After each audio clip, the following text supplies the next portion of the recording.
As questions mount about whether last week's bombings in Boston could have been prevented in any way, shape, or form, there are many other questions, and these that are focusing on the media, and both the old variety as well as the new media. And for more on that, let's bring back Andrew. Well, Rich, at the heart of those comments about traditional media is the confusion last Wednesday about whether an arrest had been made in the Boston case. CNN getting lots of flack for its reporting of its arrest, then a walk back of that report, then its seeming focus on blaming the sources in the confusion rather than taking responsibility themselves. And while CNN was more cautious with their reporting the rest of the week, they weren't alone. The Boston Globe, the Associated Press, surprisingly, USA Today, ABC, Fox, and others all incorrectly reported that arrests had taken place on Wednesday.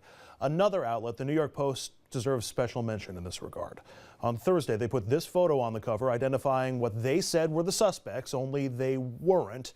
And what's more, later in the day Thursday, the Post reported that these same men had been cleared by officials, but they issued that report without retracting their incorrect cover story or even mentioning that they had done the reporting that the FBI was later correcting. But mistakes were hardly confined to traditional media. The social media site Reddit, which relies on user posts on discussion threads, last week turned into a mini version of CSI Wikipedia, using postings from theories from people and user-proclaimed evidence to try to pin down who the suspects were, and they did.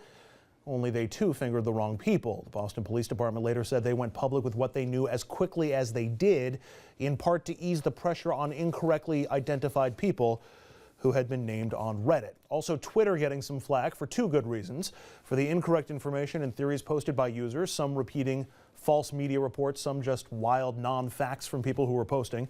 But Twitter also getting criticism for posting correct information, things about the suspects, about police movement and tactics, and about the scene in general, information that, if found by the suspects, could have been used to help them evade law enforcement. Or as the Times media maven David Carr wrote, pointing to the double standard he saw on Twitter, quote, Twitter was alive with both misinformation and outrage at the mistakes. There are many curiously triumphal posts about the death of old media in Twitter feeds that were full of links to that same old media. Rich? I'm curious. We go around. I'll start with you, Richard. Biggest complaint about the coverage from the Monday bombings until finally the younger brother was apprehended? Misinformation. It was, we have a suspect. They originally had a suspect that somebody, a civilian, held down saying he looked suspicious. That person, they raided his home and they found nothing. We're told to, if we see something, say something, and we've been vigilant since 9/11 in that, and to the point where we've almost been, too vigilant, where we're trying to take things into our own hands and investigate things ourselves. I think that's very dangerous, and that on top of the 24-hour media cycle, which fuels that. If you have any information, it's like call the media, then call 911. So I think it's dangerous. I just think it was the rush to judgment, and many of these reports could easily have been couched. We have a source who's saying, as opposed, there's a difference between saying we have a source who's saying, or multiple sources are saying that there's somebody under arrest versus there is somebody under arrest. Yeah. Even that one little bit of caution would have helped. The rush to be number one. There's enormous pressure. Enormous pressure. And unless you're a journalist, you will never understand the pressure. Careers are made or tossed aside on stories like this. They did a pretty good job, mistakes and all, of keeping people apprised of what was rumor, what was fact, and what was we think might be fact. They constantly repeated, this is all of them, even to an extent Fox. So although the mistakes are there to be seen, it could have been a hell of a lot worse. I thought there was a scary element in this, in that, yes, CNN screwed up here, but at the end they said the guy was in custody when he wasn't, okay?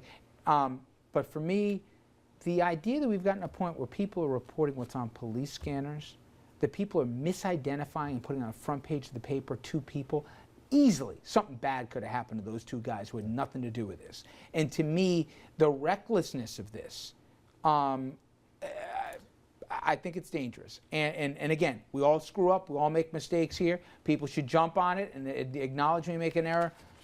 But some of those mistakes I thought could have really been dangerous here and compromised investigations. You don't put out police scanner information as a journalist, because you could set up a police officer where they're walking into an ambush where that suspect could have been waiting just by putting out that scanner information with a gun and blown a police officer's head out. You just don't do that. Yeah, and just because you can doesn't mean you should. And I Right. mean, that's what we're finding with Right. the new media. All right, we'll be right back, everybody. Please stay with us.